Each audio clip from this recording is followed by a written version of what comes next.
We, the Khoisan people of South Africa, would like to reclaim our land from the white people in South Africa. I've included a clip for you to watch, and then you, the world, decide the outcome. Open plains, carving out farms and isolated settlements where their own sweat and labour would determine their future. These were the Vryburgers, free citizens, once bound to the VOC, now striking out on their own. Expansion was slow but steady, and by the time Jan van Riebeck left the Cape in 1662, the colony's population stood at 35 free burghers, 134 company officials, 180 enslaved people, most of them from Angola, along with just 15 women and 22 children. These early free burghers, mostly petty officers with families, were not simply men who had stayed long enough to retire. They were pioneers, daring to shape a life for themselves in this wild, unpredictable land. Most were married Dutch citizens, bound to the soil by a commitment to spend no fewer than 20 years in Africa. The VOC, eager to ensure their survival, granted them plots of land, 13.5 morgen, roughly 7 acres, along with a 12-year exemption from taxes and loans for seeds and tools. But these provisions, meagre as they might have seemed, represented something far more profound than just material wealth. They were the first promises of autonomy. The Vryburgers worked the land with raw hands and stubborn resolve, driven by the relentless will to forge a new future. It wasn't just about farming. It was about claiming a place for themselves in a world that had, until now, been indifferent to their existence. With every furrow ploughed, every seed sown, they were not just growing crops, they were planting the roots of a new identity. A settler identity, hard, self-reliant, shaped by the land's unforgiving demands. The old ways of life, those of imperial administrators and city merchants, began to fade into memory. The settlers were no longer mere cogs in the wheel of the Dutch East India Company. No, they were becoming something else, something born of this vast, untamed land. Soon they would be known by a new name, the Boers. The Boers were farmers, not just landholders, but pioneers, pushing into the unknown, shaping the land as much as it shaped them. Their language too began to shift, from Dutch to something new, something uniquely their own, Afrikaans, a dialect born from necessity, shaped by the daily struggle for survival, woven together by the influences of Malay, Khoikhoi, German, Portuguese and French. It was a tongue born of the land and the people who learned to navigate it, adapt to it, and eventually thrive on it. One settler wrote, his words sharp with defiance, "The land has become our master. The soil is stubborn, but it is ours. Yet the company's demands grow ever heavier. Our hearts no longer turn to the ships in the bay, but to the distant hills beyond. We are no longer its servants. We are becoming the lords of this land." Stirring stuff. But while the settlers saw themselves as lords, the VOC, the Dutch East India Company, still held the reins. It regulated nearly every aspect of life, what they could grow, sell, trade, even where they could trade it. Every move came with rules, levies and paperwork in triplicate. The VOC wasn't a government, it was a business, and like any business, it cared more about profits than pioneers. Tensions simmered. The first stirrings of an exodus began to take shape. This was the beginning of the Boer Trek, a slow withdrawal from the company's grasp, fueled by a longing for land, freedom, and perhaps just a little peace and quiet. The Boers turned inland, from free burghers to Trekboers. They were no longer just settlers. They were becoming something new, something independent.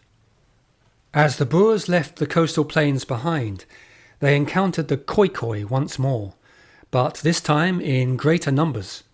The settlers, who had long grown accustomed to seeing the land as theirs to claim, were now pressing into territories inhabited for centuries by others.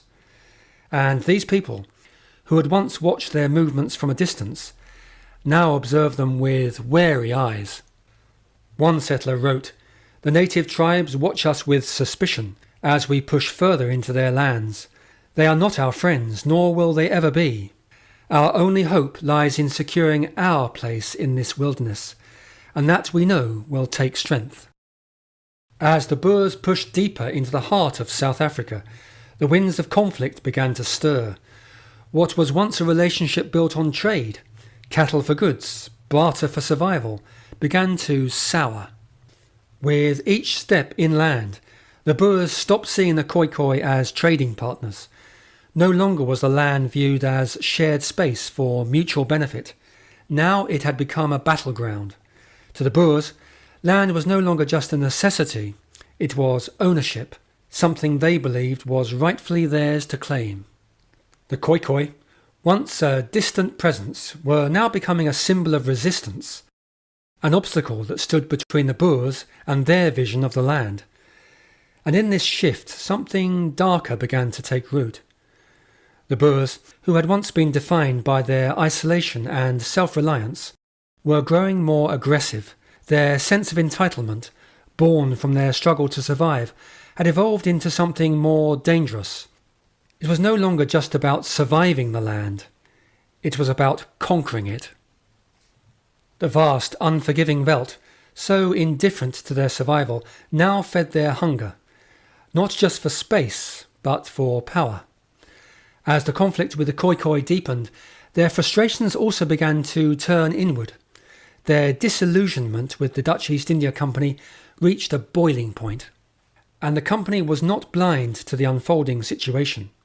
Even in the 1650s, VOC officials were already feeling the early tremors of what looked suspiciously like independence, and they didn't like it. A 1657 diary entry from Jan van Riebeck grumbles, "These people, whom we entrusted with the land, now believe they are above our laws.